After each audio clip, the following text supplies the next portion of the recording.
Hey guys, we are on Unit 5, Day 5, Factoring Binomials, and our essential question for today is going to be what type of binomials can we factor past just using, or just, and our essential question for the day is going to be what types of binomials can we factor past just factoring out a greatest common factor. Remember that we talked about the greatest common factor in Day 4, and if you don't remember, please take a moment to go and refresh on that before we proceed. Just to let you know, we are on these notes right here for today, so make sure that you are on those notes. So, moving on.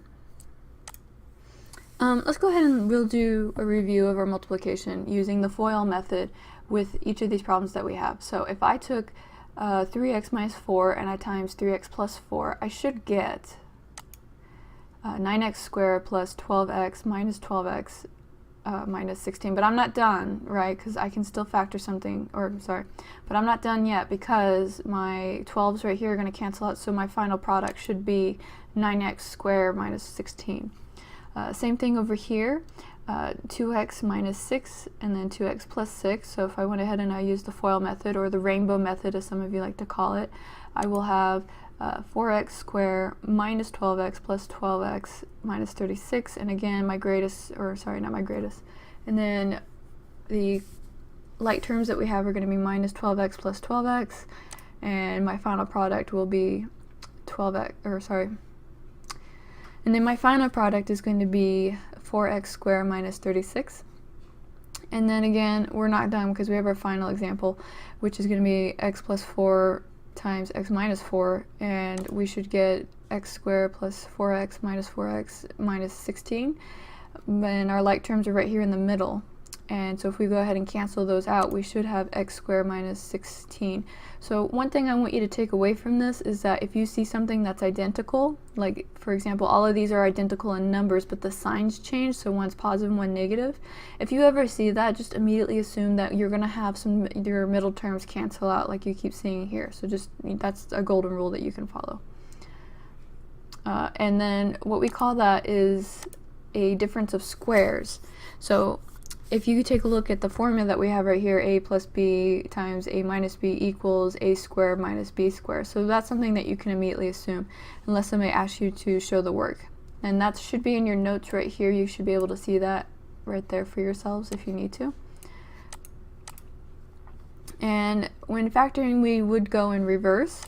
So if we had to factor out the different sequence of patterns, it would look like this. So again, we are moving to perfect squares because we need to talk about what perfect squares are. So a perfect square is the product of a number being squared. Fill in the table below with the first 20 perfect squares, so that way you have a reference for these patterns. So take a moment to see if you can do this on your own, and then we'll go ahead and go through it together.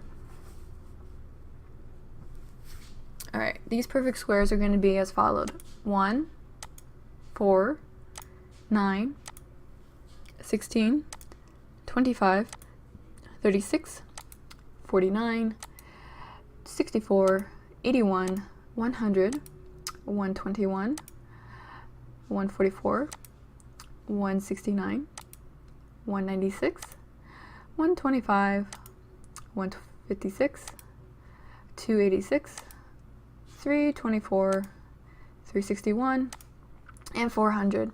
So I want you to notice that these perfect squares are also these numbers that are times itself. So 2 times 2 is going to be 4, 3 times 3 will be 9, 4 times 4 is 16. I just want you guys to see that pattern right there. Make sure that you have this filled out in your notes. It is in there. So moving on, we have the difference of squares. So again, I can already go ahead and take a look at this and try to work in the reverse to figure out what those numbers are going to be. So if I had to work in the reverse to try and deduct what a binomial of x squared minus 4 is, it would be x plus 2x, x minus 2. I said that totally wrong. So if I went ahead and worked that, I would have x plus 2 and then x minus 2. So see if you can do the rest of these on your own real quick, and then I will show you. Alright, so for 4x squared minus 25, that's going to be rewritten as 2x plus 5 and then 2x minus 5. 50 minus 98x squared, which is not in standard form, needs to be in standard form, would be written as 2 times 25 minus 49x squared.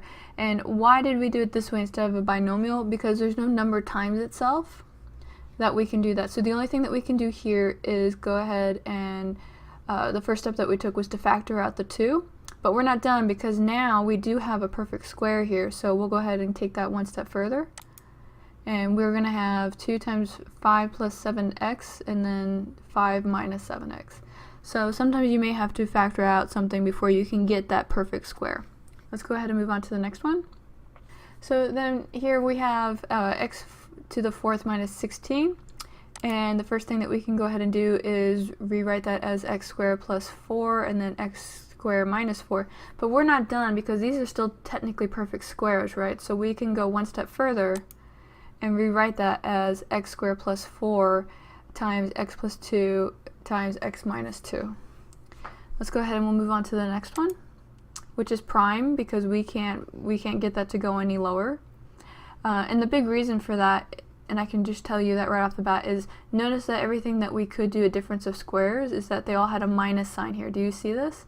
But there's nothing that if we could times it itself that would give us x squared plus 25. I know some of you might be saying it's x times 5, but if I had 2x times 5 here, I would have x squared plus 10x plus 25, which is not what we have. So this is in fact prime. Now we'll go ahead and move on to the next one, which is 12x squared minus 27. And that is 3 times 4x to square minus 9. And we're not done yet, because I can factor this down further. So I'm going to go ahead and do that. And my final product should be 3 times 2x plus 3 times 2x minus 3. Alright, these examples are going to go ahead and be on your own. Take a moment to do that.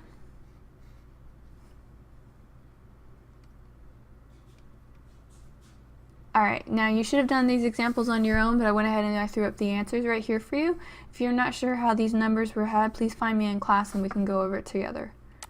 So that brings us to the summary, where we answer a central question of what type of binomials can we factor past just factoring out a greatest common factor. And I need you to make sure you write this in your notes for full credit.